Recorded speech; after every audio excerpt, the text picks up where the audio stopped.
इसे मन का दास न इसे मन का ना। हेलो नमस्कार साथियों, आप लोग कैसे हैं? मैं उम्मीद करता हूँ आप लोग बहुत मस्त होंगे, स्वस्थ होंगे और अपने स्टडी में व्यस्त होंगे। तो आइए हम मिलाते हैं अपनी प्यारी सी भांजी से। देखिए ये मेरी प्यारी सी भांजी है। तो मुस्कान दे दो प्राची, थोड़ा मुस्कान दे दो, मुस्कान दे दो वहाँ पे दे दो मुस्कान थोड़ा, है ना ब्रो? कर दो बाय बाय, कर दो थोड़ा, कर दो बाय बाय, ऐसे कर दो लाइक करने के लिए, लाइक करने के लिए। लाइक नहीं करते हैं कोई, सब्सक्राइब नहीं करते, ठीक है? चलिए मिलिए, बैठो प्राची, यहाँ पे बैठो बैठो। तो नमस्कार साथियों, कैसे हैं? तो आइए आज के इस क्लास में हम लोग देखने वाले हैं क्लास 6 का एनसीईआरटी बुक विज्ञान यानी कि साइंस जिसे कहता है। हम लोग जो अभी जो हम सीरीज लेके चल रहे हैं, इसको हम क्लास 6 से लेके 10 तक के जितना साइंस का एनसीईआरटी बुक है सबको दिखा देंगे, हम सबको बता देंगे बेसिक से। तो आज के क्लास में हम देखने वाले हैं, देखिए किसको, कॉकरोच को, केंचुआ को, मछली को, जंतु और पादपों में परिवहन कैसे कैसे होता है, इस सबको हम देखें बहुत ही बेहतरीन तरीके से। तो आइए हम लोग देखते हैं बिना लेट के हुए। तो इससे पहले जो लोग मेरे चैनल पे अभी तक नए हैं, चैनल को सब्सक्राइब नहीं किए, सब्सक्राइब कर लीजिए ताकि इसी तरह के वीडियो नोटिफिकेशन आपके पास टाइम पे पहुंचे, और अपने दोस्तों के पास शेयर भी जरूर कर दीजिएगा, ठीक है? तो आइए देखते हैं। तो देखिए सबसे पहले है कॉकरोच। कॉकरोच है सबसे पहले। तो देखिए कॉकरोच, इसमें जो है, इसमें श्वसन वातक या श्वास जो होता है, श्वसन वातक जो, इसमें श्वसन जो होता है वो वातक या श्वास रंध्र से होता है। केंचुआ जो है, केंचुआ कॉकरोच में इसमें श्वसन जो होता है वो वातक या श्वास रंध्र से होता है, श्वास रंध्र से होता है, ठीक है? 2 सेकंड रुकिएगा थोड़ा।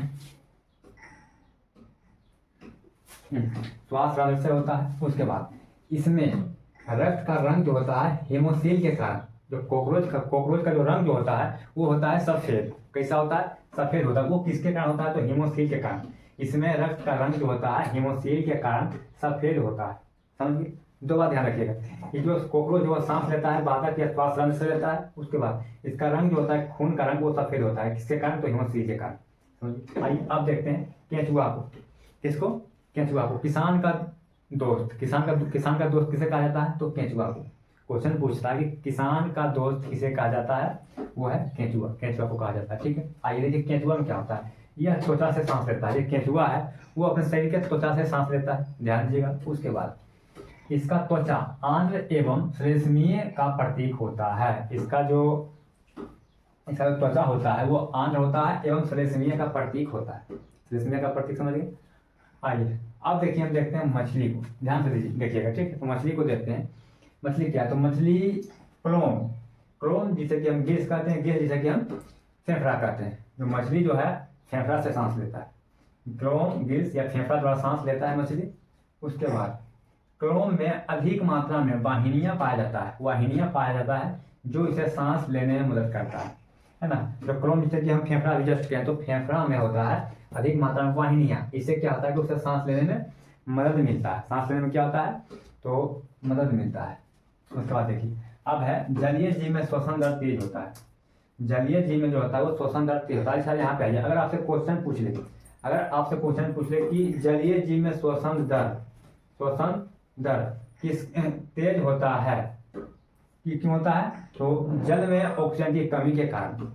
जलीय जीव जो होता है, मछली है, मेढक है, बहुत सा है, तो उसका जो श्वसन दर होता है, इसी हम देखिए हम अभी ऐसे खड़े हैं, पता चले हम कुछ कर रहे हैं कि हम सांस ले रहे हैं, और जो मछली आता है उसको थोड़ा तेज लेना पड़ता है इसे, ठीक है? तो वही कह रहा है कि जलीय जीव में श्वसन दर तेज होता है। वो किसके कारण? तो जल में ऑक्सीजन की कमी होता है, इसी के कारण उसका श्वसन दर जो होता है वो थोड़ा तेज होता है। उसके बाद मानव, देखिए ध्यान दीजिएगा, मानव 21% ऑक्सीजन लेते हैं और 16% छोड़ते हैं। मानव जो है वो 21% ऑक्सीजन को अपने अंदर लेते हैं और 16% को छोड़ते हैं। 5% जो होता है, 5% का वहाँ पे खर्च हो जाता है, कोई इधर उधर करते, ठीक है? तो आपसे क्वेश्चन पूछ सकता है ये कि मानव 21% ऑक्सीजन लेते हैं तो कितना परसेंट ऑक्सीजन को बाहर निकालते हैं? तो आपका आंसर होगा 16%। ध्यान दीजिएगा इसको। उसके बाद ईस्ट में अवायवीय श्वसन होता है। ध्यान दीजिएगा, ईस्ट में अवायवीय श्वसन होता है। अगर आपसे क्वेश्चन पूछ ले कि ईस्ट में कैसा श्वसन होता है, ईस्ट में कैसा श्वसन होता है, ईस्ट में कैसा श्वसन होता है? तो अवायवीय श्वसन होता है। क्वेश्चन पूछ देगा ईस्ट में कैसा श्वसन होता है, तो अवायवीय श्वसन होता है। ध्यान दीजिएगा, दिमाग में हटाइएगा इसको भी, ठीक है? उसके बाद देखिए मांसपेशी में थकान जो होता है, देखिए आप कभी कभी क्या होता है कि जो आदमी रेस्ट कर रहा बैठे रहता है अपना घर में अपना स्टडी में व्यस्त रहता है, तो एकाएक क्या करता जाता है, कोई काम कर लेता है या थोड़ा रनिंग कर लेता है, क्या होता है उसका मांस जो होता है या कोई एक्सरसाइज कर लेता है, तो कभी यहाँ कहीं कहीं दर्द करने लगता है मांस में। तो वो किसके कारण होता है? तो वो देखिए जो होता है वो लैक्टिक एसिड के कारण होता है। किसके कारण होता है? तो लैक्टिक एसिड के कारण होता है। समझ गए? तो आपका क्वेश्चन पूछ सकता है कि मांसपेशी में थकान एवं स्थान किसके कारण होता है, तो आपका राइट आंसर क्या होगा? लैक्टिक एसिड होगा। ठीक है, लैक्टिक एसिड ध्यान दीजिएगा। उसके बाद आइए अब हम चलते हैं जंतुओं और पादपों में परिवहन। जंतुओं और पादपों में क्या है, परिवहन कैसे होता है? सबसे पहले हम देखते हैं रक्त को। सबसे पहले हम देखते हैं रक्त को। ठीक है, रक्त देखिए, रक्त क्या है? तो रक्त एक तरल संयोजी उत्तक है। रक्त जो है वो एक तरल संयोजी उत्तक है जो पोषक तत्व एवं हार्मोन का परिवहन करता है। रक्त जो तरल संयोजी उत्तक है, पोषक तत्व एवं हार्मोन का परिवहन करते रहता है रक्त, जिसे हम खून कहते हैं, वो रक्त है। उसके बाद रक्त तरल से बना होता है। रक्त जो होता है वो तरल से बना होता है। रक्त किससे बना होता है? वो तरल से बना होता है जिसे प्लाज्मा कहा जाता है। रक्त तरल से बना होता है, उसी तरल को हम लोग क्या कहते हैं? प्लाज्मा कहते हैं। प्लाज्मा का भी समझा देते हैं यहाँ पे, प्लाज्मा कहते हैं। उसके बाद लाल रक्त कणिका। लाल रक्त कणिका हीमोग्लोबिन के कारण लाल होता है। लाल रक्त कणिका यानी कि जो खून होता है जो लाल रहता है वो किसके कारण रहता है? तो हीमोग्लोबिन के कारण। तो क्वेश्चन आपसे पूछ सकता है कि खून का रंग लाल, खून का रंग लाल किसके कारण होता है? खून का रंग लाल जो होता है वो किसके कारण होता है? तो आप हमारे हीमोग्लोबिन के कारण। हीमोग्लोबिन के कारण खून का रंग लाल होता है। उसके बाद देखिए श्वेत रक्त जो है जैसे कि जो पसीना निकलते रहता है शरीर से वही होता है श्वेत रक्त। ध्यान दीजिएगा, जो शरीर से पसीना निकलते रहता है वही होता है श्वेत रक्त। तो श्वेत रक्त जो है वो रोगों से लड़ने की क्षमता प्रदान करता है। रोगों से लड़ने की क्षमता प्रदान करता है। जैसे देखिए कभी कभी आपको फीवर आ गया, यानी कि आप लोगों को बुखार आ गया, यानी कि हम लोग को बुखार आ गया। बुखार आ गया तो क्या होता है, जब डॉक्टर साहब को बुलाते हैं, डॉक्टर के पास जाते हैं, सुई देते हैं, दवा देते हैं, तो उसके बाद क्या बोलता है कि दवा खाने के बाद, सुई लेने के बाद क्या कीजिएगा, आप अपने बेड पे लेट जाइएगा और कुछ ना कुछ से ढक लीजिएगा, जिससे क्या होता है थोड़ा गर्मी आएगा अंदर से और पसीना निकलेगा, उससे क्या होता है बुखार निकल जाता है। तो वही है कि श्वेत रक्त जो होता है, यानी जिसे हम पसीना कहते हैं, वो रोगों से लड़ने की क्षमता प्रदान करता है। तो आपको जैसे समझा दें फीवर का। आइए अब देखिए समझ, अब देखिए plasma, platelet, haemoglobin, RBC, WBC क्या है। तो पहले प्लाज्मा को देखिए। प्लाज्मा जो होता है वो अपशिष्ट का वहन करता है। प्लाज्मा क्या करता है? अपशिष्ट का वहन करता है। उसके बाद देखिए प्लेटलेट। प्लेटलेट जो रक्त का थक्का बनना, रक्त का थक्का, एक रक्त को जो है प्लेटलेट है, अगर प्लेटलेट की कमी हो जाएगा तो रक्त का थक्का नहीं जमेगा, तो खून से क्या होता है, खून अगर हल्का सा छिड़ा दे गया तो वो खून ज्यादा बढ़ने लगता है, खून रुकने का नाम नहीं लेता है प्लेटलेट की कमी के कारण। तो यहीं पे यही लोग कह रहा है कि प्लेटलेट जो है रक्त का थक्का बनता है, रक्त का थक्का बनने में मदद करता है प्लेटलेट। देखिए अब ये हीमोग्लोबिन। हीमोग्लोबिन का काम क्या है कि रक्त का रंग लाल करना। रक्त का जो रंग लाल होता है वो हीमोग्लोबिन के कारण होता है।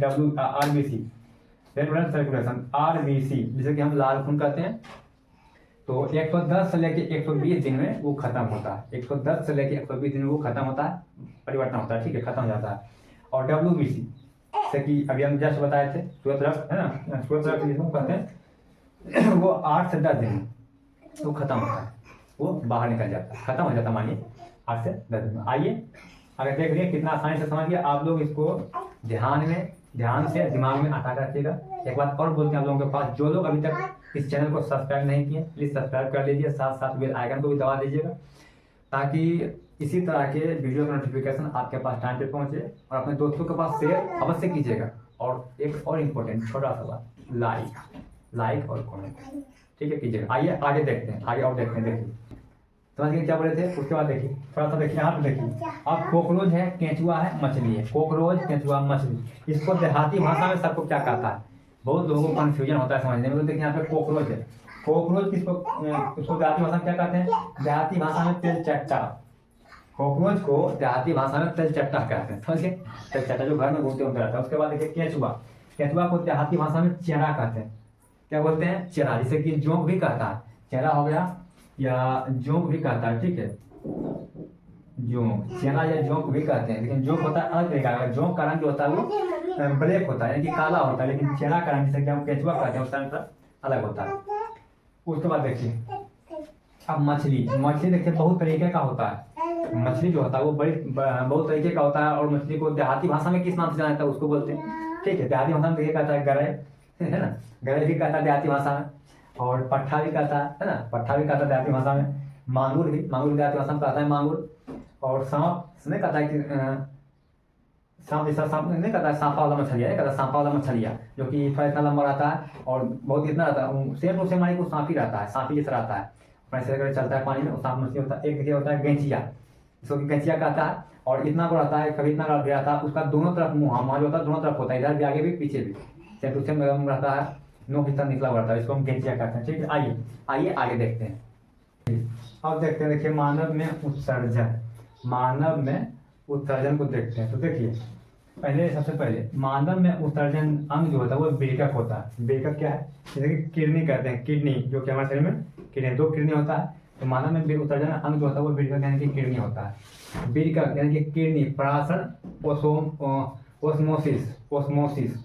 बीरकक जो है वो प्राशन द्वारा रक्त का शुद्धिकरण करता है, ओस्मोसिस द्वारा रक्त का शुद्धिकरण करता है। कृत्रिम बीरकक यानी कि किडनी से रक्त का शुद्धिकरण को अपोहन कहते हैं। तो कृत्रिम बीरकक है, कृत्रिम जो है वो बीरकक से रक्त का शुद्धिकरण होता है, तो उसे हम अपोहन कहते हैं, डायलिसिस कहते हैं, जैसे कि हम डायलिसिस कहते हैं। 24 घंटे में 1 से 1.8 लीटर मूत्र का निर्माण करता है। मनुष्य का जो शरीर है बीरकक यानी कि प्राशन जो है कृत्रिम, वो एक दिन में 1 से 1.8 लीटर तक मूत्र का निर्माण करता है, समझ गए। उसके बाद देखिए मूत्र में ये इंपॉर्टेंट है, इसको याद रखिएगा, ठीक है, ये इंपॉर्टेंट है, ऐसा क्वेश्चन पूछ सकता है। देखिए मूत्र में 95% जल पाया जाता है, वो आपसे क्वेश्चन पूछ सकता है मूत्र में कितना परसेंट जल की मात्रा होती है, 95%। या आपसे ये भी पूछ सकता है कि मूत्र में कितने % यूरिया की मात्रा होती है, तो 2.5% है ना, 2.5%। मूत्र में 95% जल, 2.5% यूरिया और 2.5% अन्य चीजें होती है। 95% जल, याद रखिएगा, मूत्र में 95% जल, 2.5% यूरिया और 2.5% में अन्य चीज, जितनी चीजें सभी पाई जाती है, ध्यान रखिए। उसके बाद देखिए, उसके बाद यहाँ पे देखिए एक जोड़ा बीरकक यानी कि किडनी, 2 मूत्र वाहिनियां, वहां पे होती है मूत्र वाहिनियां, एक मूत्राशय एवं एक मूत्र मार्ग होता है। मानव में एक जोड़ा बीरकक यानी कि जिसे हम किडनी कहते हैं, 2 मूत्र मार्ग, वहां पे 2 मूत्र मार्ग होता है, एक मूत्राशय एवं एक मूत्र मार्ग होता है। उसके बाद देखिए पसीना का सफेद धब्बे लवण की उपस्थिति क्या के कारण होता है। देखिए जब आप कपड़ा पहने रहिए, ठीक है, कपड़ा पहने रहेंगे, जब पसीना ज्यादा चलता है तो पसीना से भीग जाता है कपड़ा, वही जब कपड़ा सूखेगा तो उस पर सफेद धब्बे बन जाता है, दागी, तो वही जो होता है वो लवण के कारण होता है। पसीना का सफेद धब्बे जो होता है वो लवण की उपस्थिति के कारण होता है। पसीना में जो होती है लवण की उपस्थिति होती है, उसमें लवण पाया जाता है, ठीक है। और मूत्र त्यागने पर, मूत्र को जो आप रोक लेंगे, मूत्र को जब आप रोक लेंगे, वही बोल रहा है कि मूत्र त्यागने पर नियंत्रण जो होता है वो तंत्रिका एवं मूत्राशय के पेशियों द्वारा होता है। तंत्रिका एवं मूत्राशय का जो पेशियां होता है, मूत्राशय का जो पेशियां होता है उसके द्वारा होता है मूत्र का त्यागना यानी कि रोकना। रक्तचाप स्फेग्नोमैनोमीटर से मापा जाता है। एक बात ये इंपॉर्टेंट है, इसको आप यहाँ पे क्वेश्चन पूछा जाता है कि रक्तचाप किसके द्वारा मापा जाता है, रक्तचाप किसके द्वारा मापा जाता है, तो स्फेग्नोमैनोमीटर द्वारा, जिसे कि हम लोग बीपी कहते हैं, है ना, बीपी। उसके बाद देखिए मानव का हृदय 1 मिनट में कितनी बार, क्वेश्चन पूछ लेता है, क्वेश्चन पूछा जब हम 10th में थे, 10th में हमसे क्वेश्चन पूछा था कि 1 मिनट में मानव का हृदय 1 मिनट में कितनी बार धड़कती है। इसका आंसर देखिए होता है 72 बार। आंसर जो होता है जो मारता है टोटल क्वेश्चन का आंसर देता है वहाँ पे जो ऑप्शन में, वो आंसर आप 72 मारिएगा तो राइट हो जाएगा, 72 मारिएगा तो राइट होगा। और यहाँ पे देखिए मानव का हृदय 1 मिनट में 10 से लेके 80 बार धड़कता है। कभी जब पूरा धीरे होता है तो 10 बार धड़कता है, जब थोड़ा फास्ट होता है तो 80 बार, यही वही यहाँ पे लिखा होगा कि 10 से लेके 80 बार धड़कता है। लेकिन क्वेश्चन पूछा कि मानव का हृदय 1 मिनट में कितनी बार धड़कती है, क्वेश्चन एक मिनट में कितनी बार धड़कती है, तो 72 बार। अगर आप ऐसे पूछे कि मानव का हृदय 1 मिनट में कितनी बार धड़कती है, तो 10 से 80 बार, कितनी बार धड़कती है, तो 72 बार। अब देखिए अब आते हैं गति और समय में आते हैं। तो गति और समय को हम लोग देखते हैं। देखिए यहाँ पे देखिए पहले दूरी है ना, दूरी क्या करता है, दूरी जो होता है वो समय ग्राफ का प्रवणता 4 का माप देता है, यानी कि 4 बराबर दूरी बटे समय, 4 बराबर दूरी बटे समय। उसके बाद वेग बराबर विस्थापन बटे समय। तो क्या करता है विस्थापन जो ये देखिए, विस्थापन समय ग्राफ का प्रवणता देता है, ये समय जो वो ग्राफ का प्रवणता देता है, वेग का माप देता है। उसके बाद देखिए त्वरण है, उसके बाद तुरंत है। तो वेग देखिए, वेग क्या करता है, समय ग्राफ का प्रवणता देता है। वेग जो है समय ग्राफ का प्रवणता देता है, समय ग्राफ का प्रवणता देता है और वेग का माप देता है। तो तुरंत बराबर वेग बटे समय, तुरंत बराबर वेग बटे समय। उसके बाद देखिए चाल है ना, चाल जो है चाल बराबर कहाँ गया, कहाँ तक गया चाल, विस्थापन। यहाँ देखिए वेग, समय ग्राफ का क्षेत्रफल, वेग जो है वेग बराबर विस्थापन बटे समय होता है। तो वेग है, वेग समय ग्राफ का, समय जो ग्राफ का प्रवणता देता है, समय जो होता है ग्राफ का प्रवणता देता है कि समय का क्षेत्रफल विस्थापन का माप देता है, विस्थापन का माप देता है। उसके बाद देखिए चाल समय ग्राफ का क्षेत्रफल दूरी का माप देता है। चाल जो है वो समय ग्राफ का क्षेत्रफल, चाल समय ग्राफ का क्षेत्रफल और दूरी का माप देता है। दूरी बराबर चाल गुना समय। देखिए इस आगे क्लास में देखेंगे विद्युत धारा और इसके प्रभाव, इसके आगे क्लास में देखेंगे विद्युत धारा और उसके प्रभाव। यहाँ पे देखिए चाल बराबर दूरी बटे समय है और यहाँ पे दूरी बराबर चाल बटे समय है, चाल गुना समय है। तो देखिए यहाँ पे भागा में है, अगर हम इसको उधर भेज दें, इसको हम उधर भेज देंगे, चाहे इसको हम इधर दें तो क्या होगा, दूरी बराबर चाल गुना समय होगा। वही यहाँ पे लिखा है कि दूरी बराबर चाल गुना समय। यहाँ पे देखिए वेग बराबर विस्थापन बटे समय है, वेग बराबर विस्थापन बटे समय है। वही वेग को हम इधर लाएंगे, देखिए यहाँ पे भागा में है, समय देखिए भागा में है, उसको हम उधर भेज देंगे तो गुना में चल जाएगा, तो हो जाएगा विस्थापन बराबर वेग गुना समय। यहाँ पे लिखाया हुआ। आज के क्लास में देख लिए केचुआ, मछली, कॉकरोच, मानव में उत्सर्जन, मनुष्य और पादपों का जो परिवहन होता है वो सब आप देख लिए। और आगे क्लास में हम देखेंगे विद्युत धारा क्या बताते हैं अभी, विद्युत धारा और उसके प्रभाव। आगे क्लास में उसको देखेंगे और आगे देखेंगे। तो जहां तक देखे उसको कॉपी में नोट कर लीजिएगा, इंपॉर्टेंट है, क्लास 6 का ये। ठीक है, चलिए मिलते हैं नेक्स्ट क्लास में।